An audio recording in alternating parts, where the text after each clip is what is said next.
until now, we've talked about preparing food using fire, containers, and cutting implements to get our meals on the table. But now it's time to dig in.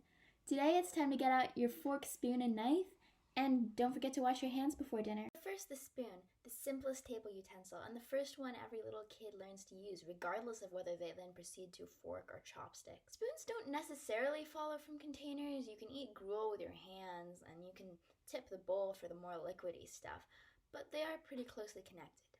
When you have a pot of hot liquid, separating a little bit by bit to cool off first can be very useful. Spoons were the main table utensil in Europe well into the 1600s.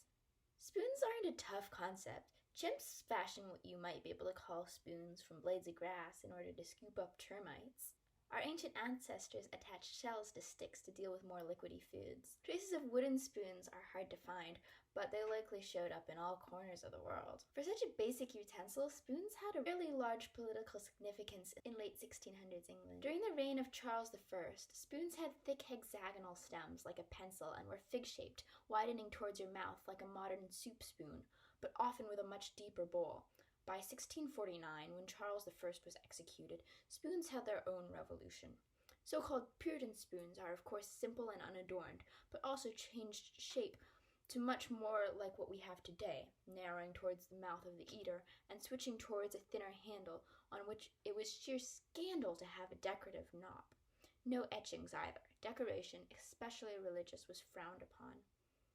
And then Cromwell died and Charles II took the throne. The spoon market was again refashioned.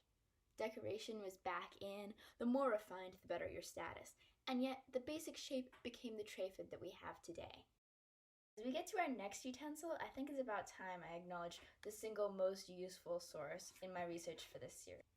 In the description of each video, you'll find a list of sources, but in every list you'll find one book in common, Consider the Fork, by B. Wilson.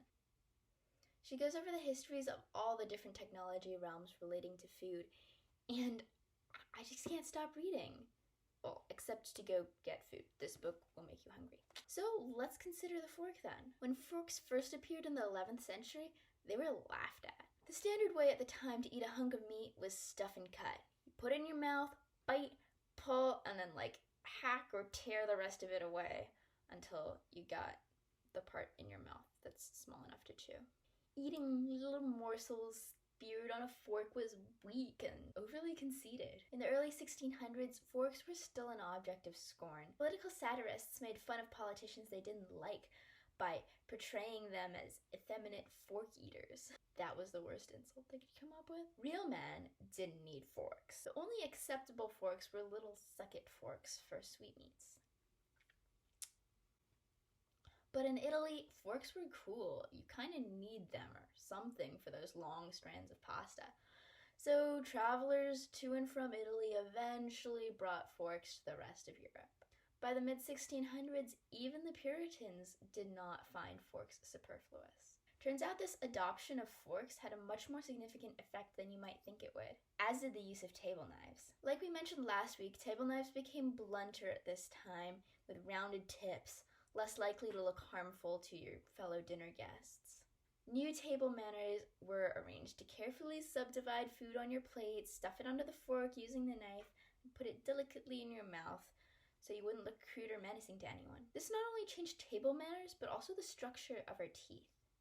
Modern-day humans have an overbite. Our upper front teeth close in front of our lower front teeth, but it wasn't always that way. Only about 250 years ago, skeletons show that human teeth lined up edge to edge. The change? Table manners. Eating more processed, softer foods and cutting them into littler bits before putting them in their mouths allowed tooth structure to change not by evolution, but by its effects on the individual.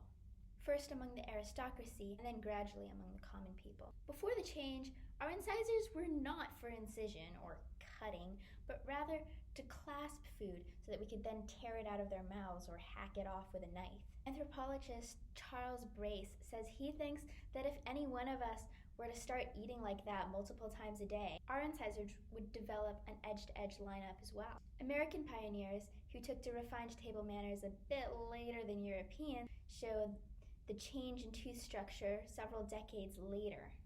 The Chinese, by contrast, who had been chopping their food into tiny little bits for chopsticks since the Song dynasty, develop overbites a full 1,000 years sooner.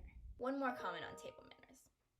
We look at medieval table manners as disgusting. You know, they weren't really that sanitary, honestly. But they were actually quite concerned with sanitation. Fingers were to be dipped in water before a meal, and special water jugs and towels were supplied just for this purpose. Recipes exist for scented table water as well. And finger licking was a no-no. Medieval eaters may not have had a very modern germ theory, but they did care about cleanliness. That was good. Alright, so we've finally gotten around to eating our meal, and we've discovered that how we go about it actually has a substantial effect, both politically and also biologically. I have one more food technology video to show you, so check back next week for an episode on preserving whatever food we don't finish in one sitting. Share this video with your fellow eaters, and I'll see you soon.